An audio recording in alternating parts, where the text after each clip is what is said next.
Hello friends. Today I will answer the question that torments every onion gardener. Namely, to remove the seed arrow or not. And if you break it out, then when it needs to be done. First, I answer the first question. Do I need to break it out or not? Here it all depends on what result you expect.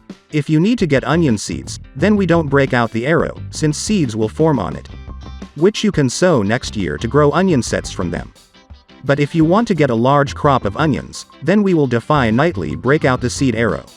Now I answer the second question, when is the best time to do this? As soon as you notice that the arrows have appeared, until they are this size, still small.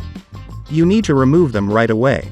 Remove without scissors, just break it out with your fingers. I leave the main thing a small stump so that pests and diseases do not penetrate there.